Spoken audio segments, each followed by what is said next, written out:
Тебе вечно не хватает кристаллов на слияние? Твои строители уже давно уехали в отпуск и остров не развивается? Вокруг донатеры, которые все скупают, а ты вечно тратишь последнее и ни на что не хватает. В таком случае тебе нужно наше волшебное средство – Чудо-опыт. Чудо-опыт. Пользуйся моим опытом, и кристаллы у тебя никогда не кончатся. Все это, конечно, красивая реклама, громкие слова, но что по факту? Где достать столько кристаллов, чтобы хватало на все? Ведь каждую неделю то MasterCard, то Колесо Фортуны, есть премиальный призыв и слияние войск, а когда тебе еще нужны кристаллы на то, чтобы повышать уровень войск с 8 на 9, то это вообще капец. И за всем этим попробуй уследи, когда последний день строителей. А там вынь да положь сразу 4000 кристаллов. Уверен, я не первый, кто с таким сталкивался. В начале нового года самое время разобраться. Как собрать все бесплатные кристаллы, которые дает игра? Как можно их потратить так, чтобы у тебя их стало больше? Как не платить кристаллы, но запускать платную механику в игре? И наконец, как получить 100 тысяч кристаллов без доната и лишних махинаций? Смотри до конца, будет интересно. Погнали! Народ, привет! С вами Скиф.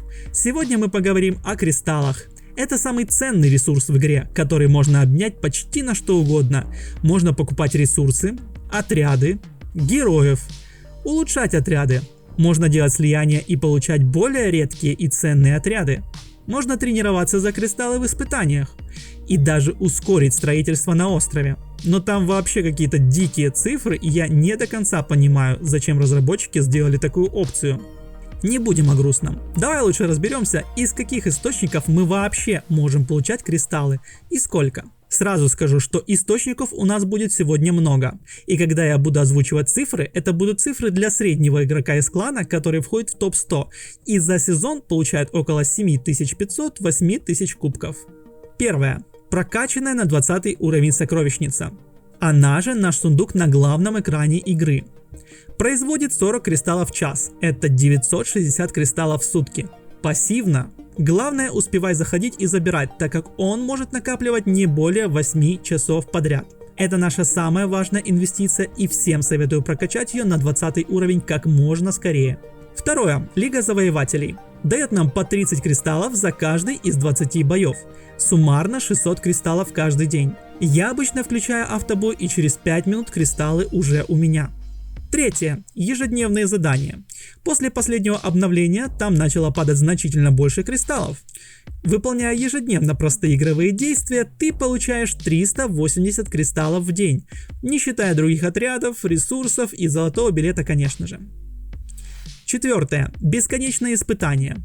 Один из ключевых режимов игры, который дает нам просто огромное количество кристаллов и такие ценные фиолетовые монеты. Просто набивая в бесконечных испытаниях хотя бы по 30 миллионов каждый день, ты будешь получать солидное количество кристаллов. В моей 17-й группе, номер смотрим вот тут, дают по 320 кристаллов сундуков. На следующий день тебе придет в зависимости от занятого места в рейтинге от 20 до 140 кристаллов. Если у тебя группа ниже, то требования для получения сундуков и сами награды будут немного ниже, но не критично. И раз в неделю среднему игроку приходит за рейтинг в бесконечном испытании от 350 до 500 кристаллов. Так что обязательно играй в этот режим, если тебе нужны кристаллы. Пятое. Награды за медали в боевом пропуске арены. Просто сражаясь в течение 2 недель на арене и других режимах игры, выполняя задания боевого пропуска, можно получить огромное количество медалей и легко забрать все призы, включая 2550 кристаллов. И это раз в 2 недели. Также средний игрок получит от 500 до 800 кристаллов в конце сезона за личный рейтинг и от 600 до 800 кристаллов за рейтинг своей гильдии. Шестое. Испытание мастеров. Самое простое и понятное испытание. Заходишь, бьешь, выходишь. Если все делать правильно, легко заработать от 600 до 1000 кристаллов раз в 4 дня, особо не напрягаясь. Седьмое. Испытание погоды. С недавних пор разработчики провели корректировку баланса, и теперь мы зарабатываем тут 2 рейтинга, за которые также можно получить кристаллы. Обычный рейтинг и рейтинг чести. За обычный рейтинг можно получить в среднем от 100 до 200 кристаллов. И за рейтинг чести еще от 380 до 590 кристаллов. Что, согласитесь, уже поприятнее. Если ты хочешь, чтобы я помог тебе разобраться в том, как правильно проходить испытания, пиши об этом в комментариях, и я буду знать, что тебе это интересно. А мы двигаемся дальше. 8. Супер десант. Также простой режим. Зашел хотя бы раз в день, побил великана, получил немного золота и по прошествии 3 дней, в зависимости от рейтинга, получаешь в среднем от 100 до 400 кристаллов. Лучше, конечно, 400. 9. События. В последнее время разработчики раз в месяц проводят различные события, такие как День Благодарения, Новый год и тому подобное. Для выполнения условий достаточно просто заходить в игру хотя бы раз в день и забирать свой приз. Не обязательно даже делать это каждый день. В этих событиях ты можешь получить 600 кристаллов. 10. Битва героев. Проводится раз в неделю. За 20 побед конкретным героям мы получаем особые медали, при накоплении которых нам дают ценные призы. Среди них затесалось 120 кристаллов. 11. Каждый день в магазине можно абсолютно бесплатно забирать какой-то ресурс или отряд. И раз в неделю нам везет забирать оттуда по 50 кристаллов. Мелочь, а приятно. 12. Кристаллы за достижение уровня. Их мы не будем считать, но они-то есть. 13. Конечно же, не забываем про 120 кристаллов каждые пройденные 20 уровней в кампании. Если учесть, что в кампании 4000 уровней, то это очень солидный бурст на старте. Ограничение, правда, 160 уровней в день, то есть больше 960 кристаллов в день ты не получишь. Да и повторно пройти уровни и получить кристаллы не получится. Так что этот вариант подходит только на старте игры, и в эндгейме нам никак не поможет. Но что тебе на самом деле поможет, так это поставить лайк под этим видео, подписаться на мой канал и поделиться этим видео с друзьями.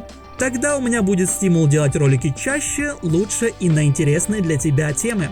Ты уже сделал красную кнопку серой? Тогда погнали дальше. Как говорил один умный человек, я зарабатываю экономя. В нашей игре мы можем воплотить эту мудрость в жизнь. Во-первых, если в последний день работы строителей поставить их строить строение, которым долго строится, то они продолжат строить и после окончания времени аренды. Так мы легко экономим 4000 кристаллов в месяц. Второе. Слияние войск необходимо делать только под акцию, которая сейчас проходит 2 раза в месяц и уменьшает стоимость слияний на 20%. Вот пример слияния фиолетовых войск в золотые. Слева мы видим, каких уровней войска нужно сливать, а справа сколько мы за это заплатим по акции. Серых в синие и синих в фиолетовые мы не сливаем, так как их и так полно и тратить на них драгоценные ресурсы не стоит. Третье. Если в бесконечных испытаниях ты потратил все 3 попытки, но чуть-чуть не хватило до последнего сундука, попытай удачу за 30 кристаллов. В таком случае при победе ты заработаешь вдвое больше и останешься только в плюсе. Вообще советую не жадничать и использовать дополнительные попытки и режим тренировки в испытаниях и на боссе, так как чем больший урон ты научишься набивать, тем более ценные награды ты будешь получать. Четвертое. Раз в 2 недели стоит тратиться на мастер-карт и доставать тех героев или редкие карты, которые больше нельзя вытащить ни в каком другом режиме игры. К примеру, убийцу пустоты я бы вытащил из карт, а дракона нет. Пятое. Колесо фортуны. Колесо фортуны приносит гораздо меньше карт, и в нем редкость героя влияет на частоту его выпадания. К примеру, Кит будет падать гораздо чаще Теслы. Так что из колеса я советую вытаскивать только редкие золотые отряды или нужного тебе фиолетового героя. Шестое. Никогда не трать кристаллы на премиальный призыв. Это максимально дорого, и если прямо сейчас ты фармишь нового героя, сначала посмотри мое видео о том, кто будет топ в игре в ближайшее время. Смотри в подсказке вот здесь, наверху. Седьмое. Лишние кристаллы тратим на повышение ваших отрядов на 9 уровень, либо на слияние войск. При слиянии войск обязательно выбираем, кто из отрядов сейчас в приоритете. Но, как правило, разница в 7% видна только на большом количестве слияний. И самое главное, всегда оставляй про запас 5000 кристаллов. 4 на строителей и 1000 на всякий случай. Наконец мы подошли к самому главному вопросу. Как получить 100 тысяч кристаллов без доната? Что если я тебе скажу, что уже ответил на этот вопрос? Не веришь? Давай посчитаем доход среднего игрока за каждый режим игры из тех, что я описал выше. Для удобства я создал таблицу всех источников дохода, про которые мы сегодня общались, и суммарный доход в кристаллах за 31 день. С сундука ты получишь почти 30 тысяч кристаллов за месяц. Лига завоевателей даст еще 18 500 кристаллов. За ежедневные задания можно получить еще почти 12 тысяч. И это суммарно уже 60 тысяч. Понимаешь, к чему я? Ниже я прописал все остальные источники дохода с расчетом, что играет среднестатистический игрок, который всегда стремится в топ-10 или топ-2, но не берет пока первые места. Он играет в каждый из режимов игры, пусть и не хватает звезд неба. К примеру, при расчете кристаллов за арену, я рассчитал, что игрок взял 8000 рейтинга, и его гильдия попала в топ-100 гильдий игры. Знаю по себе, что это не так сложно и легко можно достичь за месяц или два активной игры. И так по каждому пункту. Можешь сам посчитать и убедиться. Исходя из моих расчетов, любой игрок легко может получить 100 тысяч кристаллов без доната, просто в течение месяца играя в свою любимую игру и делая простые игровые действия. Весь секрет просто в том, чтобы порой не лениться сыграть лишний бой в правильную погоду, либо вступить в клан посильнее и научиться новым тактикам на испытания. Обязательно смотри новое видео по игре. Подписывайся на мой телеграм-канал по ссылочке в описании к этому видео. Там ты найдешь самые свежие новости о мире Island War. С вами был Скиф. Всем пока.